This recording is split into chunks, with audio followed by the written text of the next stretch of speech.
السلام علیکم ناظرین، صبا ڈیجیٹل نیوز میں خوش آمدید۔ آج آپ کو انتہائی اہم خبر دیں گے۔ صبح صبح سپریم کورٹ آف پاکستان نے وزیر اعظم عمران خان کی طرف سے ممبران قومی و صوبائی اسمبلی کو ترقیاتی فنڈز دینے کے حوالے سے از خود نوٹس کیس سماعت کے لیے مقرر کر دیا ہے۔ کل کیس کی سماعت ہوگی۔ چیف جسٹس کی سربراہی میں 5 رکنی بینچ تشکیل دیا گیا ہے جو اس کیس کی سماعت کرے گا۔ بینچ کے دیگر ممبران میں جسٹس مشیر عالم، جسٹس عمر عطا بندیال، جسٹس قاضی فائز عیسیٰ اور جسٹس اعجاز الاحسن شامل ہیں۔ واضح رہے کہ چیف جسٹس کی سربراہی میں یہ بینچ اس کیس کی سماعت کرے گا جو نوٹس جسٹس قاضی فائز عیسیٰ نے ایک انگریزی اخبار میں خبر شائع ہونے پر لیا تھا، جس میں یہ کہا گیا تھا کہ وزیر اعظم پاکستان عمران خان نے تمام اراکین صوبائی و قومی اسمبلی کو 50 کروڑ روپے ترقیاتی فنڈز کے حوالے سے دینے کا اعلان کیا ہے۔ تو جسٹس قاضی فائز عیسیٰ نے نوٹس لیتے ہوئے یہ معاملہ چیف جسٹس کو بھجوایا تھا، اور چیف جسٹس نے اس معاملے کا از خود نوٹس لے لیا ہے، اور از خود نوٹس لیتے ہوئے چیف جسٹس نے یہ کیس کل بدھ کے دن 1 بجے سماعت کے لیے مقرر کیا گیا ہے۔ کیس کی سماعت جو ہے اس کے لیے 4 صوبائی ایڈوکیٹ جنرلز، ایڈوکیٹ جنرل اسلام آباد اٹارنی جنرل خالد جاوید خان، 4 صوبائی چیف سیکرٹریز، پرنسپل سیکرٹری وزیر اعظم، سیکرٹری کابینہ ڈویژن، سیکرٹری وزارت خزانہ، 4 صوبائی سیکرٹری خزانہ کو نوٹس جاری کیے گئے ہیں۔ یاد رہے کہ اس سے قبل بھی چیف جسٹس قاضی فائز عیسیٰ نے ایک از خود نوٹس لیا تھا، جس میں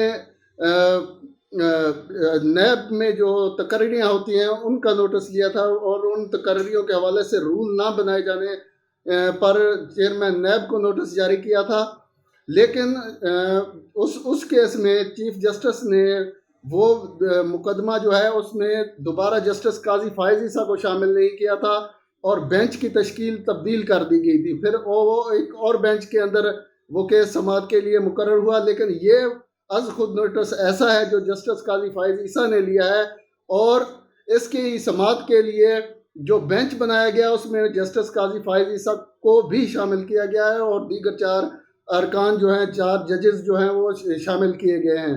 تو دیکھتے ہیں کہ کل اس کی سماعت میں عدالت کیا پیرامیٹر سیٹ کرتی ہے، کیونکہ اب یہ تعین ہو جائے گا کہ کیونکہ ضمنی انتخابات بھی ہو رہے ہیں ملک کے اندر، اور سینٹ کے انتخابات بھی آنے والے ہیں۔ اس سے قبل جو وزیر اعظم نے یہ اعلان کیا تھا کہ ارکان پارلیمان کو 50 کروڑ روپے جاری کیے جائیں گے ترقیاتی فنڈ کی مد میں، تاکہ وہ اپنے علاقوں میں ترقیاتی کام کروا سکیں۔ تو اس حوالے سے عدالت پیرامیٹرز سیٹ کرے گی۔ اس سے قبل سابق وزیر اعظم راجہ پرویز اشرف نے ایک بار ترقیاتی فنڈز ثوابدیدی اختیارات کے تحت استعمال کیے تھے، تو اس وقت کے چیف جسٹس نے از خود نوٹس لے کر ان کو وہ فنڈز استعمال کرنے سے روک دیا تھا۔ تو اب یہ معاملہ ایک بار پھر عدالت عظمیٰ کے سامنے آیا ہے، تو سپریم کورٹ اس میں یہ فیصلہ کرے گی کہ یہ جو ترقیاتی فنڈز ہیں یہ دیے جا سکتے ہیں۔ وزیر اعظم اس طرح ترقیاتی فنڈز ارکان پارلیمان کو دے سکتے ہیں یا نہیں۔